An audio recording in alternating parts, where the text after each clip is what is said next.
imanmu telah menyelamatkan engkau. Pergilah dengan selamat.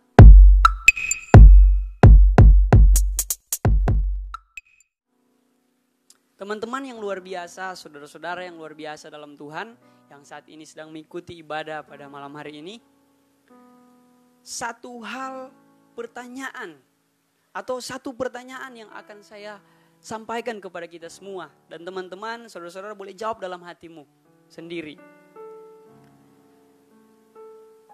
Kenapa cuman satu perempuan ini yang diampuni dosanya? Kenapa orang-orang Farisi saat itu yang justru mengundang Yesus, Yesus tidak berkata kepada mereka, dosamu telah diampuni. Saya mau katakan, bukankah mereka juga ini orang berdosa, orang-orang Farisi ini? Apakah orang Farisi ini sudah tidak perlu pengampunan dosa dari Tuhan? Coba teman-teman renungkan, Bapak Ibu Saudara renungkan di rumah masing-masing. Bukankah setiap kita manusia, sehebat apapun pangkat kita, bahkan kalau kita hamba Tuhan pun, memangnya kita gak perlu pengampunan dosa dari Tuhan? Saya percaya kita semua perlu yang namanya pengampunan dosa dari Tuhan. Tetapi di dalam konteks cerita ini Lukas 7 ayat 36 sampai 50, kenapa cuman perempuan ini yang diampuni dosanya oleh Yesus? Kenapa ayo? Kenapa orang-orang yang justru mengundang Yesus yang tidak diampuni dosanya? Bukan tidak diampuni sebenarnya, tapi Yesus tidak berfirman seperti itu. Apa yang salah dengan orang-orang Farisi ini? Kembali ke tema yang saya share atau yang teman-teman lain share, yang sudah teman-teman, saudara-saudara lihat. Temanya adalah kisah dari seorang hina yang diampuni. Tentu yang diampuni kesalahannya. Kita perhatikan kembali lagi dalam ayat 36 dan ayat 37. Teman-teman boleh perhatikan. Seorang Farisi ini mengundang Yesus untuk datang makan di rumahnya. Jadi cerita kronologinya ini, Yesus diundang untuk duduk makan, untuk makan bersama-sama dengan orang-orang Farisi. Nah, Yesus datang ke rumah orang Farisi itu, lalu duduk makan. Yesus tidak menolak tawaran itu. Ayat 37 juga dikatakan, di kota itu ada seorang perempuan yang terkenal sebagai seorang berdosa. Nah, di kota itu ada seorang yang saya katakan tadi hina. Karena kenapa? Dia terkenal pendosa. Saya nggak tahu dosanya apa. Mungkin pesina, mungkin pelakor dan lain sebagainya. Saya tidak tahu. Tapi adakah dalam satu lingkungan atau satu kelurahan, mungkin kita mengenal beberapa orang yang sudah terkenal kejahatannya. Nah, perempuan ini seperti itu. Dia bukan terkenal karena hal baik yang dia lakukan, tapi dia terkenal karena dosa yang dia lakukan sudah sangat parah. Terlalu banyak dosa, misalnya dia tukang pukul, pembunuh dan lain sebagainya. Dia terkenal bukan karena prestasi baiknya, tapi dia terkenal karena misalnya kejahatan-kejahatan yang dia lakukan yang sungguh membuat malu orang-orang di sekitar situ. Misalnya ada orang yang terkenal karena hal baik, misalnya prestasi, ranking. Tapi sekali lagi saya tekankan, perempuan ini terkenal pendosa. Orang kalau dengar namanya, pelakor ini. Orang kalau dengar namanya, sudah tahu ini pencuri ini. Orang kalau dengar namanya, dia ini kalau pacaran gak bagus, gak baik. Udah 3 perempuan yang dia buat jatuh dalam dosa. Ini suka apa ini? Suka apa ya? Orang Manado bilang suka bahugel dia ini. Dan lain sebagainya. Cewek 3 ini, cewek 4 ini, dan lain sebagainya. Dia terkenal bukan karena hal baik, teman-teman. Saudara-saudara yang luar biasa. Nah, Alkitab katakan begini. Ketika perempuan itu mendengar, jadi perempuan yang terkenal berdosa ini mendengar bahwa Yesus akan datang di rumah orang Farisi. Atau Yesus itu ada di rumah orang Farisi, yang kalau bisa kita katakan, orang Farisi itu kalau dalam zaman sekarang itu orang-orang yang, kalau kita pelajari, orang Farisi ini bukan orang-orang jahat, tapi mereka adalah orang-orang yang memang pakar terhadap firman, orang-orang yang kehidupannya biasa dalam pelayanan. Nah, perempuan ini datang, walaupun dia tidak diundang. Dia bilang, Alkitab katakan, ketika perempuan itu mendengar bahwa Yesus sedang makan di rumah orang Farisi itu, datanglah ia membawa sebuah buli-buli pualam berisi minyak wangi, teman-teman. Coba kita renungkan sekali lagi. Perempuan ini tidak diundang loh. Tapi ketika dia mendengar bahwa ada Yesus di sana, di rumah orang Farisi yang sedang duduk makan, dia datang. Tapi dia bukan cuma sekedar datang. Dia datang membawa minyak yang wangi. Minyak itu kalau kita belajar, itu mahal harganya. Dia bawa suatu persembahan kepada Tuhan. Tidak cukup sampai di situ yang perempuan yang terkenal berdosa ini lakukan kepada Tuhan Yesus. Tapi ayat 8 dia dikatakan seperti ini. Sambil menangis ia pergi berdiri di belakang Yesus dekat kakinya. Aduh. Sambil menangis ia pergi berdiri di belakang Yesus dekat kakinya. Lalu membasahi kakinya itu dengan air matanya dan menyekanya dengan rambutnya. Kemudian ia mencium kakinya dan meminyakinya dengan minyak wangi itu. Wah, sungguh saya nggak habis pikir teman-teman. Bapak, Ibu, Saudara-saudara. Saya nggak habis pikir. Sungguh terlalu rendah yang perempuan ini lakukan di hadapan Yesus. Dia nggak diundang, tapi dia datang. Bukan cuma sekedar datang, tapi dia datang duduk di dekat belakang kaki Yesus sambil apa? Menangis. Membasahi kaki Yesus dan menyekanya dengan rambutnya. Wah. Dia enggak menyeka kaki Yesus yang kotor itu dengan kain. Tapi dia menyeka dengan rambutnya. Sungguh perbuatan yang sangat rendah di hadapan Tuhan sebenarnya. Dia benar-benar merendahkan dirinya di hadapan Tuhan. Enggak ada lagi tengsin-tengsin di hadapan Tuhan. Di dalam hadirat Tuhan enggak ada lagi tengsin-tengsin yang perempuan ini lakukan. Kemudian ini saya bacakan, kita review lagi ayatnya. Ketika orang Farisi yang mengundang Yesus melihat hal itu, nah, orang yang mengundang Yesus melihat hal itu, kemudian mereka berkata begini dalam hatinya, jika ia nabi atau jika Yesus nabi, tentu ia tahu siapakah dan orang apakah perempuan yang menjamahnya ini. Tentu ia tahu bahwa perempuan itu adalah seorang berdosa. Ini dia. Orang Farisi ini mulai berpikir, kalau dia nabi pasti dia tahu ini orang ini berdosa dan nggak layak sebenarnya dia ada di sini. Nggak layak perempuan ini masuk di sini. Tapi kita mau lihat Yesus ini siapa dia ini. Kalau dia tahu pasti dia nggak akan bergaul dengan orang berdosa ini. Karena dia sungguh memalukan, dia pelakor, dia pesina dan lain sebagainya. Tapi hal yang luar biasa, Yesus peka. Yesus Tuhan kita adalah Tuhan yang Maha Tahu. Kemudian lalu Yesus berkata kepada Simon atau orang Farisi tadi, Simon, ada yang hendak kukatakan kepadamu. Saud Simon, katakanlah guru. Ada 2 orang yang berhutang kepadamu, berhutang kepada seorang pelepas uang, seorang berhutang 500 dinar, yang lain 50. Karena mereka tidak sanggup membayar, maka ia menghapuskan hutang kedua orang itu. Siapakah di antara mereka yang akan terlebih mengasihi dia? Simon jawab, aku kira dia yang paling banyak dihapuskan hutangnya.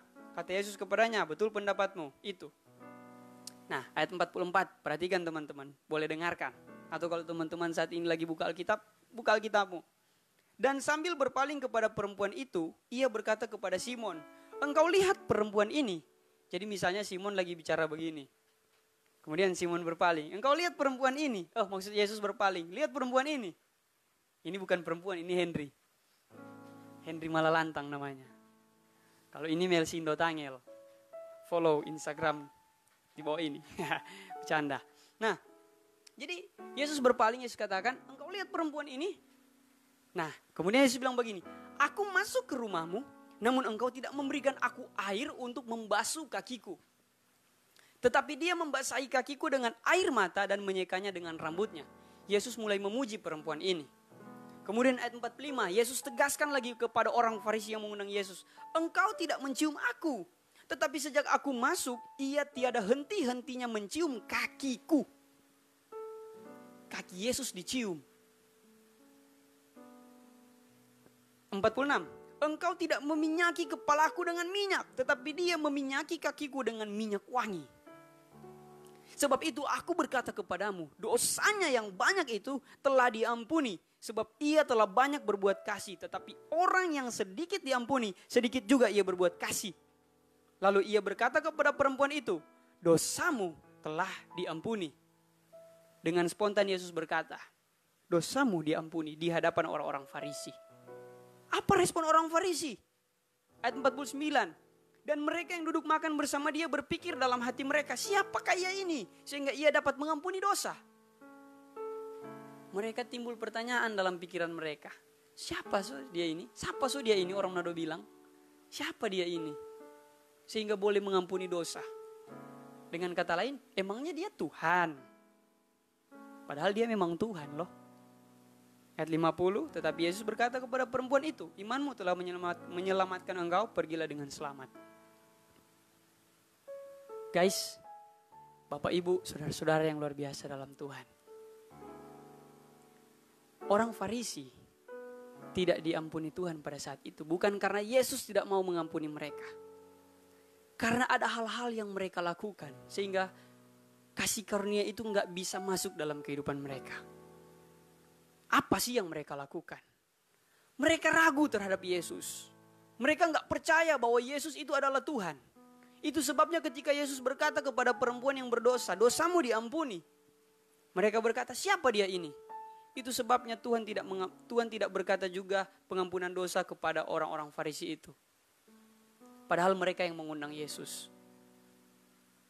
Perempuan ini, dia diampuni. Apa yang dia lakukan? Sehingga dia boleh diampuni Tuhan. Sehingga dosanya, bahkan dia yang tadinya terkenal pendosa, Tuhan berfirman, dosamu diampuni. Dia yang tadinya terkenal pelakor, Tuhan bilang, dosamu diampuni. Hidupmu baru saat ini. Tadinya dia terkenal pembunuh, Tuhan berkata, dosamu diampuni. Hidupmu baru saat ini. Ini yang luar biasa. Apa yang dia lakukan? Apa yang dilakukan orang yang hina ini? Sehingga dosanya diampuni. Kisah dari seorang hina yang diampuni. Orang Farisi bukan orang hina. Kalau kita lihat dari strata kehidupan mereka. Mereka adalah orang-orang yang terpandang. Mereka bermartabat. Mereka berakhlak yang baik. Bahkan saya percaya mereka bukan orang yang miskin. Tapi keselamatan tidak datang pada mereka saat itu. Bukan karena Allah, bukan karena Yesus tidak mau mengampuni mereka. Tapi karena mereka tidak mengenal sesungguhnya siapa Yesus itu. Walaupun mereka mengundang Yesus. Tidak sedikit dari kita, orang-orang yang percaya. Datang dalam ibadah, tapi sesungguhnya kita tidak kenal siapa Yesus itu. Tidak sedikit dari kita orang-orang yang melayani, tapi sesungguhnya kita tidak kenal benar siapa Yesus itu. Mampukah dia mengampuni dosa? Itu sebabnya banyak orang mereka hanya melayani dan sekedar melayani. Tapi hidup mereka terus kompromi kepada dosa. Dengan kata lain, kehidupan mereka tidak menunjukkan bahwa mereka punya iman kepada Yesus yang adalah Tuhan. Itu sebabnya terlalu banyak Kristen KW saat ini. Tidak banyak orang yang mau berdoa kepada Tuhan akhir-akhir ini. Tidak banyak orang yang mau terus membangun hubungan dengan Tuhan akhir-akhir ini di situasi yang sulit. Karena mereka tidak mengenal siapa Tuhan itu. Perempuan ini walaupun dia terkenal berdosa, tapi ada langkah yang luar biasa yang dia lakukan. Yang pertama, langkah yang dia lakukan. Ketika dia mendengar ada Yesus, dia pergi. Dia datang kepada Tuhan. Dia bukan cuma sekedar datang tanpa sesuatu hal yang dia bawa. Tapi ketika dia datang, dia membawa suatu persembahan yang luar biasa. Tuhan memang tidak mencari persembahanmu. Tuhan mencari engkau. Tapi suatu bukti kepercayaan atau suatu bukti kasih perempuan ini. Suatu bukti hal yang luar biasa dari perempuan ini. Dia membawa suatu persembahan kepada Tuhan. Dia membawa suatu gift kepada Tuhan. Walaupun saya percaya Tuhan sebenarnya gak perlu itu. Apa yang dilakukan perempuan itu? Dia datang kepada Tuhan. Adakah kita yang saat ini ketika mendengar firman Tuhan, ketika kita mendengar undangan-undangan ibadah, ketika kita mendengar orang-orang di luar sana panggil kita untuk masuk dalam ibadah, atau kita lihat ibadah online, kita mau datang? Atau kita scroll aja. Apa ini ibadah? Apa ini doa? Apa ini baca Alkitab? Tapi Anda biasa melayani. Tapi Anda sering menjauhkan dirimu dari pertemuan-pertemuan ibadah. Dari persekutuan dengan Tuhan secara pribadi. Tuhanmu siapa? perempuan ini dia datang. Hal yang pertama yang dia lakukan datang. Tapi bukan cuma datang, karena tadi dia menangis, artinya dia datang dengan penuh kesadaran diri. Dia tahu dia orang yang terkenal berdosa. Dia tahu dia orang yang memalukan. Untuk itu dia butuh Yesus. Dia datang kepada Yesus untuk diampuni. Karena dia tahu Yesus sanggup mengampuni dosanya. Untuk itu kalau kita lihat di luar sana, tidak sedikit orang-orang yang hancur, yang tadinya bandar narkoba, yang tadinya terkenal pelacur, yang tadinya terkenal orang-orang yang jahat. Tapi ketika mereka dengan sadar mencari Tuhan, dengan penuh kesadaran diri dan kerendahan hati di hadapan Tuhan, hidup mereka diubahkan menjadi orang yang luar biasa. Saya tidak tahu siapa saat ini yang menonton video ini. Bukan menonton maksud saya, yang mengikuti video ini, live streaming ini. Tapi saya percaya ketika engkau tetap bertahan mendengarkan sharing pada malam hari ini, Tuhan mau mengubahkan kehidupanmu. Siapa engkau? Apakah engkau sudah terkenal sebagai pendosa? Engkau mau berubah? Datang kepada Tuhan. Berdoa saat ini, Tuhan ampuni saya. Sama seperti perempuan itu. Dia menangis di bawah kaki Yesus. Dia menangis di bawah kaki Tuhan. Engkau yang terkenal pacaranmu gak suci, gak kudus. Suka melakukan hal-hal yang negatif. Datang saja kepada Tuhan. Dunia boleh katakan engkau orang yang sangat jahat. Tetanggamu boleh berkata engkau orang yang berdosa. Tapi ketika engkau datang kepada Tuhan, Tuhan tidak akan berkata seperti itu. Tapi justru Tuhan akan berkata dosamu telah diampuni. Justru orang-orang yang menilai engkau jahatlah yang tidak diampuni dosanya. Untuk itu sekali lagi teman-teman, kita semua orang yang hina. Saya orang yang hina. Teman-teman orang yang hina. Kita semua orang hina. Kita diambil Tuhan dari masa lalu latar belakang yang hancur. Dari keluarga yang hancur. Dari hidup yang hancur. Dari pergaulan yang hancur. Bahkan banyak teman-teman saya bandar narkoba tadinya. Kakak-kakak senior saya. Tadinya mantan pembunuh bayaran. Masuk keluar penjara. Jatuh dalam berbagai macam dosa. Tapi saat ini mereka berdiri di atas altar. Sambil berseru bahwa di dalam Yesus ada kasih karunia yang luar biasa. Hidup mereka sekarang diubahkan. Kisah tentang seorang hina yang diampuni. Cukup sederhana teman-teman. Dia telah mati di atas kayu salib. Menebus dosamu. Menebus dosaku. Menebus dosa kita semua. Terimalah keselamatan itu. Perempuan itu percaya. Untuk itu Tuhan Yesus berkata dalam ayat 50. Imanmu menyelamatkan engkau. Ketika kita percaya bahwa Yesus sanggup mengampuni dosa dan kita hidup sesuai dengan kehendak Tuhan. Itulah yang akan membuat kita diselamatkan. Hanya Yesus satu-satunya kunci jalan keselamatan. Tidak ada nama lain di bawah kolong langit ini. Kisah tentang seorang hina yang diampuni. Tuhan Yesus memberkatimu. Tuhan Yesus mengasihimu. Tuhan Yesus sayang kepada kita semua. Jangan lagi mau hidup diperhambakan oleh dosa. Tinggalkan segala dosamu. Datang kepada Tuhan dengan penuh kesadaran diri. Dengan penuh kerendahan hati. Kalau engkau mau menangis saat ini, saat melihat video ini, atau saat menonton, saat mengikuti ibadah ini, nangislah di hadapan Tuhan. Bapa, dalam nama Tuhan Yesus Kristus, hamba berdoa, Tuhan jamah setiap orang yang mendengar setiap perkataan malam hari ini. Setiap orang yang mengikuti ibadah lewat streaming online ini, Tuhan jamah dalam nama Yesus. Tuhan ubahkan dalam nama Yesus. Tuhan ampuni. Tuhan perbarui kehidupannya. Tuhan pakai menjadi hidup. Tuhan pakai menjadi pribadi yang luar biasa di dalam masa depannya. Terima kasih Tuhan. Kau Bapa yang luar biasa Tuhan. Oh Yesus. Mari kita pejamkan mata kita saat ini. Jangan gengsi, jangan malu untuk menangis dalam hadirat Tuhan. Saya percaya mulai ada orang yang tergerak di balik layar handphone Anda. Mulai sadar akan setiap dosa yang kau lakukan terhadap orang tuamu, terhadap temanmu, terhadap siapapun. Saya percaya Roh Kudus mulai bekerja karena Roh Kudus itu tak terbatas oleh ruang dan waktu. Dalam nama Yesus. Saya percaya bahkan setiap orang yang mungkin tidak melihat video ini, melihat live streaming ini, tapi mendengar, mulai merasakan jamahan yang luar biasa dari Roh Kudus. Karena saya percaya Roh Kudus tidak terbatas ruang dan waktu. Ketika Injil diberitakan, ada kuasa, ada hal yang luar biasa. Terima kasih Tuhan. Betapa besar kasih.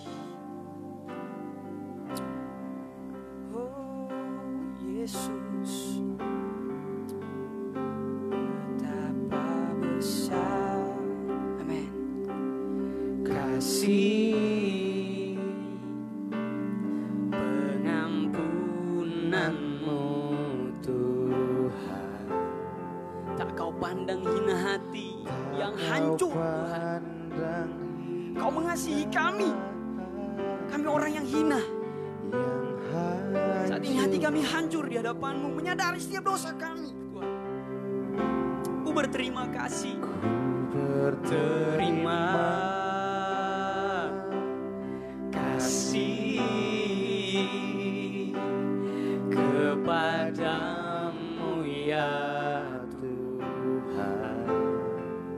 Pengampunan yang Kau beri Tuhan. Amin. Haleluya. Pulihkanku lagi. Nanti Melsindo saya yang tetap nyanyikan. Betapa besar kasih. Betapa besar. Sambil teman-teman merenungkan kebaikan Tuhan, saya mau katakan malam hari ini, sadarkah kita bahwa terkadang tangan kita yang berbuat dosa, tangan Tuhan yang harus terpaku di atas kayu salib. Hati kita yang suka menyakiti orang lain, hati Yesus yang harus tersiksa. Mata kita yang sering buat dosa, tapi tahukah kita bahwa mata Yesus yang harus kena cambukan sampai Alkitab berkata wajahnya tidak bisa dikenal lagi. Kita manusia berdosa. Tubuh Yesus hancur karena dosa kita. Berdarah karena dosa kita. Hiduplah sungguh-sungguh di hadapan Tuhan. Percayalah bahwa Dia satu-satunya juru selamat. Datang kepada Tuhan dengan kesadaran diri. Maka engkau tadinya yang hina, yang terkenal pendosa, engkau akan dipulihkan. Dan saat ini ketika acara ini selesai, akan ada satu kalimat yang datang dalam hatimu. Dosamu telah diampuni, pergilah dengan selamat malam hari ini. Dan hiduplah dalam hidupmu yang baru, dalam kasih karunia Tuhan. Yes Lord.